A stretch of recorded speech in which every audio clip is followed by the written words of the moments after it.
Peace and blessings, family. Peace and blessings multiplied. This is Dr. Justice Divine.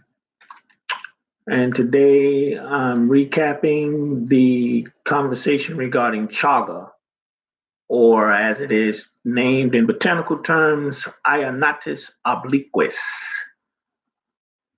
Ionotus obliquus, Chaga. Chaga is a mushroom slash fungus. Give or take, a lot of people argue whether it's a fungus and if you should eat funguses or digest fungus. The real deal is this. It's a plant, it's medicinal, and it's useful. There are some useful medicinal fungus that the body can use. The bioactivity inside the gut balance, pH balance of the gut. It can use the intelligent bacteria inside the gut, can use this fungus. There are other cases where, such as in candida, yeast infections that are widespread in the body, I do not recommend chaga initially. What I initially recommend in any case with healing, we'll get to, but I say before you start with diet, nutrition, or whatever, start with prayer. Start with meditation. Start with analysis of your dreams. Start with the things that are non-tangible that actually embody holistic healing. Because when we do that, then we are incorporating the creator and the ancestors and all of the spirit realm that are active participants in your healing experience and in the healing experience of other people. Otherwise, all we're doing is just physical. All we're doing is just mundane, earthly things that just about anybody with a pea brain size of information can get up and tell you. What separates the holistic physician, what separates us is the priestcraft, and we need to be honest about it. We may not want to be addressed as priests or priestesses or what have you, but that's what it really is. That's what divides you, the whole spiritual component of the healing. And then we can discuss the physical aspects. I have a tincture bottle with a little chaga in it. It's been sitting a while. It's good stuff too. I'm gonna have some.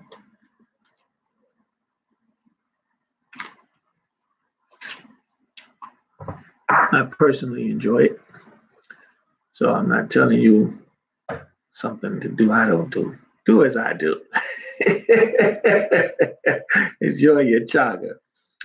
So what I wanted to discuss was the tincture versus the tonic, because what I've seen is the experience, through my experience, the experience of others, that the tincture works differently in men's health as opposed to the tonic in women's health, and vice versa. The tincture works different for women than it does men. Basically, the tincture for men is more direct on the gonads, the endocrine glands, primarily the testicles, inflammation of the testicles that sometimes, in some cases, is a prostate cancer and is spreading, metastasizing, making a multiplicity of cells without them dying.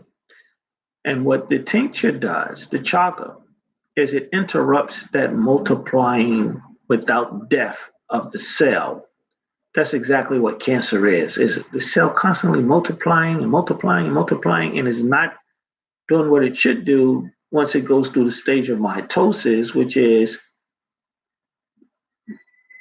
divide and then die, divide, recreate, and then die. That's the process of mitosis. What is implied in mitosis, the implication of what they call apoptosis, which is the cell death or the suicide of the cell, that instructs the cell when to die, the intelligence that is built into the immune system. We're back at the immune complex again, that tells the cell when to die.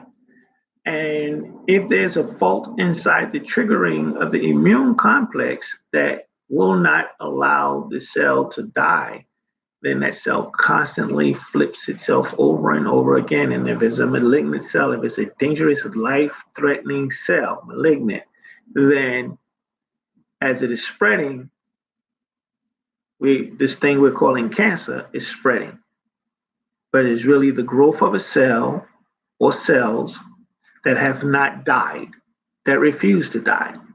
And so this tincture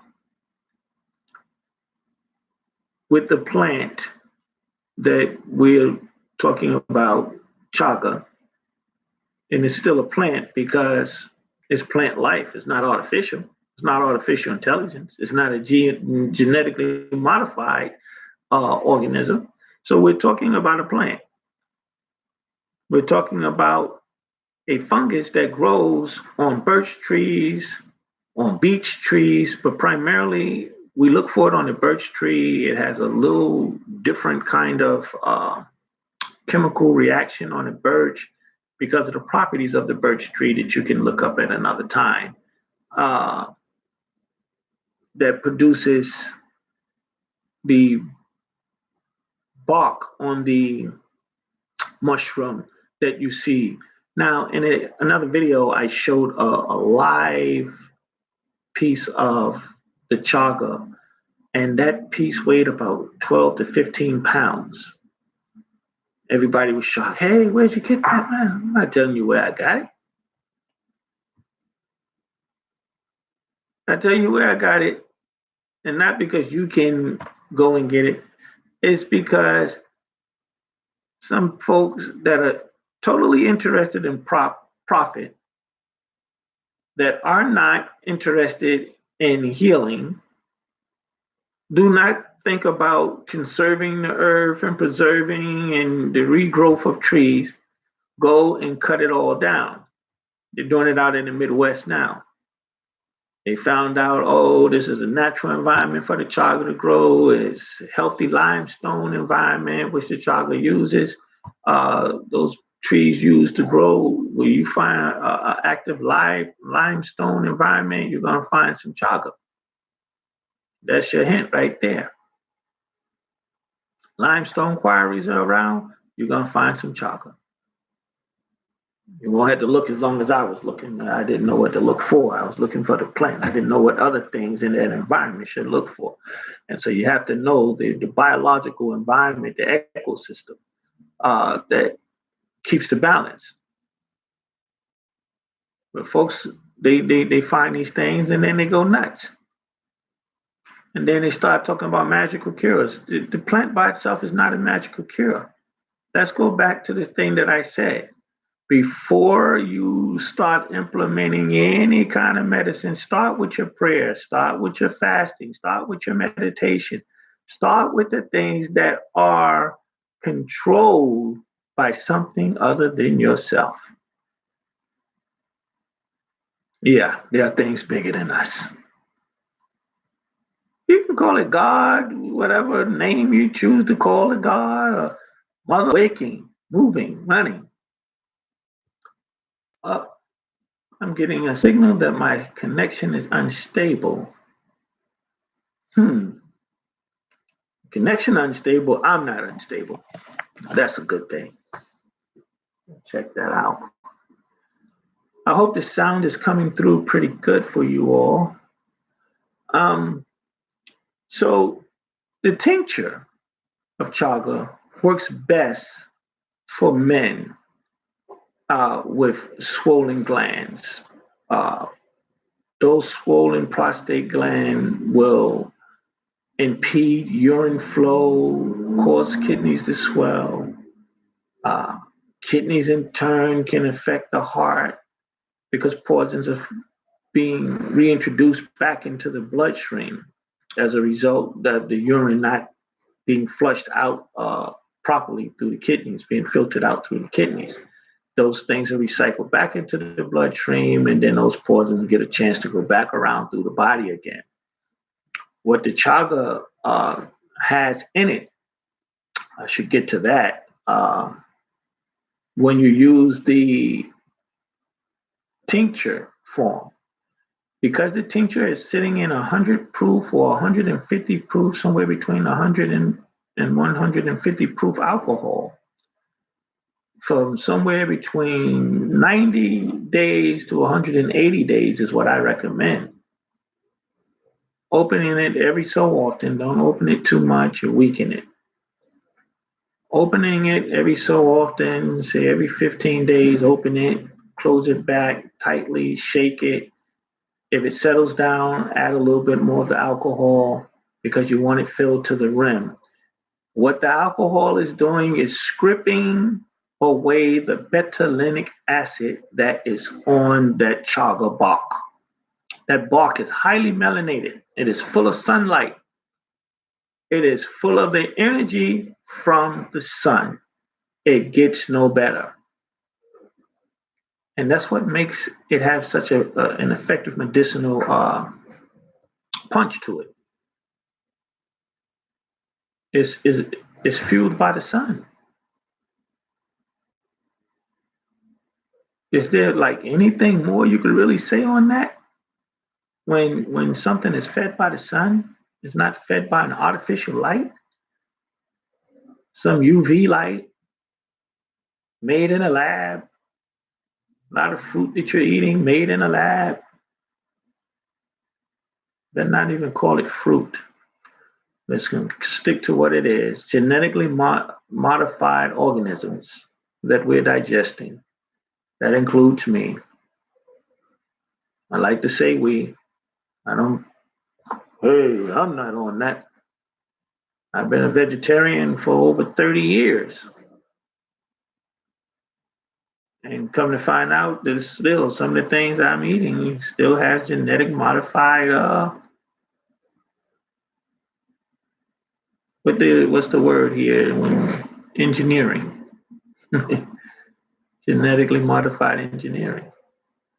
So the tincture, take a risk and say for men, you take a droplet about so, like that, once in the morning, and another drop in the evening before bed.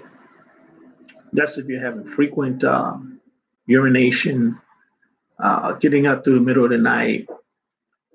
What it'll help do is one, remove those poisons out of the blood and the organs. It doesn't just work with the blood. The chaga works with the organ also. A lot of toxins are laying in your organ that's not laying inside the blood cells. And so a lot of times we do a detox for the blood and forget about the organs. You have to focus on the major and minor organs. Get those cleaned up as well. For women, I like to recommend that you take the chaga as a tonic. It is mild. It goes over nice and easy. It works with your ovaries. If you have any cases of polyps, cysts, tumors, which is a collection of cancerous cells, that's what the tumor is. Endometriosis, very painful during menstrual cycles. Chaga reduces those things, reduces that inflammation. In turn, as the body is healing, it stops sending out the severe pain signals that you experience. The inflammation is reduced, the pain is reduced, and the body starts to do its own thing in terms of its healing mode. Very important to understand. All of these are just aids. Whatever we take is an aid to our healing. It is not the end all be all. Remember, everything begins with the creator and the universe that the creator created. I know a lot of folks like to say, oh, in the universe didn't create itself. That's man's theory, Big Bang theory. So when you keep giving credit to the universe, realize that you are disrespecting the creator because you don't want to own the creator, but you want to own what is created, which is the universe. The universe is not the creator, the universe is the created, and we can respect what is in the universe, what it produces, the sun, the moon, the other planets that we get aligned with. Why we pay attention to if we're in a full moon, a new moon, a blood moon, or a blue moon. These are gifts of the universe. And these are the gifts that we shouldn't deny because they were given to us by the Creator. I'm going to say that again. These are gifts that we should not deny. The sun, the moon, the stars. Ask yourself, which of these gifts will you deny that were given to us by the Creator? Not worshiping the sun, the moon, and the stars. Very clear that we have to align with them because they have specific energies. They have a living life force that they give. And you can't give life if you're not alive. The sun is a living entity. That's why it gives life to the planet Earth. The plants grow as a result of the sunlight. Before you see that plant spring up way down in the dark parts of the earth, the sunlight is penetrating those black parts of the soil and reaching a seed and cracking that seed with sunlight and giving life to that seed while it is under the soil. And then that plant comes up. So, yes, we respect the gifts that the Creator has given the sun, the moon, and the stars, but we don't worship them. We acknowledge that they are life giving entities. With that said, stop giving credit to the universe and leaving out the Creator. Holistic medicine, Creator, and the created. That includes the universe, all of its elements, the ancestral realm, and the birth canal, which we come through from the ancestral realm, the mother,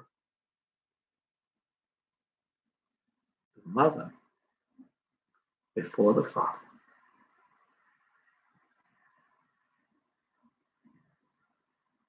Father got one job. From what I hear, sometimes it ain't but 2 minutes. Hey, but the mother's job, not just 9 months, not just almost dying on the table, to bring forth life, but the mother's job from conception till she closes her eyes. That's the mother's job, never done. A woman's work is never done. Man's work, I'm gonna put it clean, from sun up to sundown. But a woman's work is never done. Back to the Chaga. Women, very similar in anatomy to men, have been able to benefit from plants like the saw palmetto. Although we commonly hear, oh, it's good for men with prostate problems. When you find a plant that's good for men for prostate problems, it's also usually good for women with ovary issues, any kind of polyps, any kind of inflammation inside the fallopian tubes, birth complications, menstrual complications. Saw palmetto. Not only there's other plants that I can actually discuss. I want to try to keep this kind of focus, a narrower focus here to talk about the chaga and then give a comparison of how there are other plants that work well with women just as well as they do with men. And so it's just how we take them. And that's what the chaga tonic or tincture versus tonic is about. It's how we take that plant's medicine in based on our gender. And this has nothing to do with what gender you have chosen to be.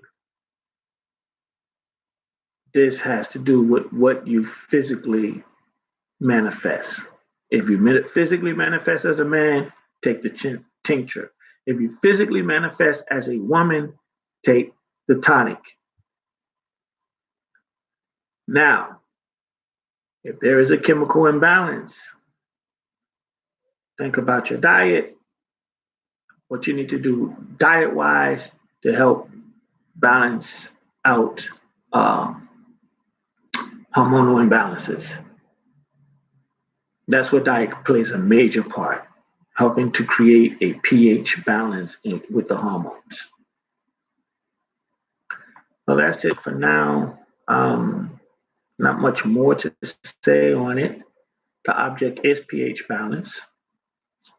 The object is my balance of life. My peace, my blessings multiplied. This has been Dr. Justice Divine. If you can appreciate this video, please like, hit the share button. Please subscribe. It's greatly appreciated. And if you have any comments, please add your comments, whether you agree or disagree. It'd be nice to hear from you. Peace and blessings. This is Dr. Divine. Peace.